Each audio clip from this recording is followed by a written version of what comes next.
I'm going to end my boycott at the Garden. I have to go there to do NBA Countdown Wednesday night.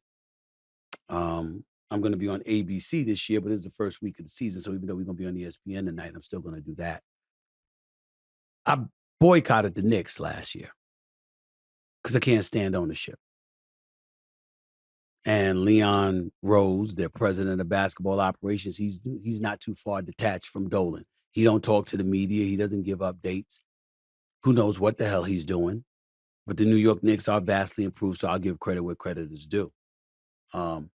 As an organization, they treat the media like trash. Media usually gets season passes every single year. At the Garden, you had to get passes game to game. So technically speaking, theoretically speaking, if the New York Knicks didn't like a report somebody put, I'm not saying they did this, but if they didn't like a report somebody put out, you can conveniently find yourself devoid of a credential the next game. This isn't a country that's a democracy with First Amendment rights. Okay? Freedom of speech, freedom of the press, all of this other stuff. But I'm still a Knicks fan. And as much as they annoy me, and as much as I have no desire to patronize that ownership or the management, I will say that Tom Thibodeau has done an outstanding job. I still think Ty Lue's a better coach. And I think to move into the future, I would prefer coach, but I never meant to imply that Tom Thibodeau doesn't deserve to be a head coach in the NBA. I'm just saying you get a point in time where sometimes you need a new voice that's heard. And my mentality is it would be nice if Ty Lue's voice was the one that was heard here. But I'm mindful of the fact that the New York Knicks have a 10-win improvement from last season and a second-round playoff appearance. I see what they bring, and I'm pleased.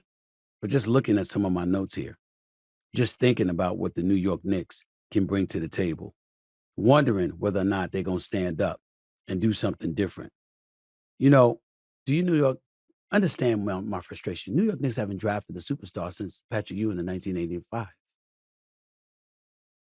I mean, it's like a hope and a prayer that somebody would take care of something.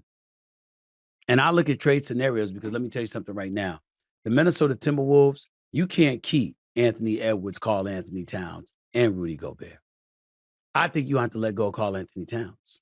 I'd love Karl Anthony Towns in New York. I'd love to see Jalen Brunson passing him the ball. I wish I could see it with him, Julius Randle, and Karl Anthony Towns.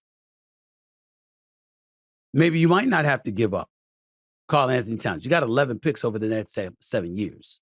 Minnesota's got to get some of those picks back in light of how things went down in the Rudy Gobert deal.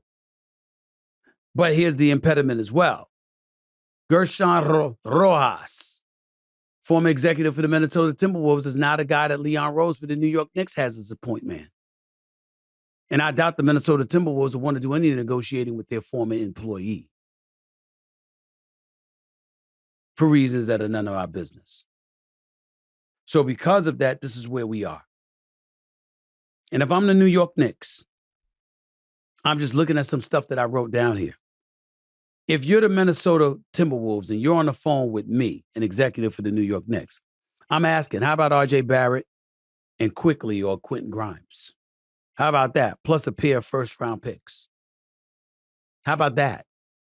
What if it were 3 picks? Because I shouldn't have to give up more than 3 for Karl Anthony Towns. But what if it was 3 picks? There's something worth entertaining. I mean, when you look at some of the numbers, it says Barrett, Quickly, Grimes, and Evan Fournier, who doesn't want to be there, resents being marginalized by Tom Thibodeau. But when you look at that list of 4, might be the most realistic trade assets in terms of players aside from the 7 first-round picks. Some people say get rid of Julius Randle. I don't think he's a number 1 option offensively. I don't think he's a number 2 option offensively. I just think that as a 3, he's big time and bona fide. He plays hard. He's very, very reliable. He would have played all 82 games if he didn't get injured the last 5 games of last season.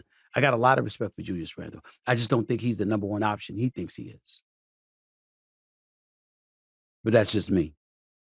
If I'm the New York Knicks, I'm getting on the phone with Minnesota. I'm offering picks. I'm offering a couple of players. I'm offering at least 2 picks. I'm willing to give up 3 first-round picks plus a couple of players, including RJ Barrett. If I can get my hands on Karl Anthony Towns, yes, I would be down for that.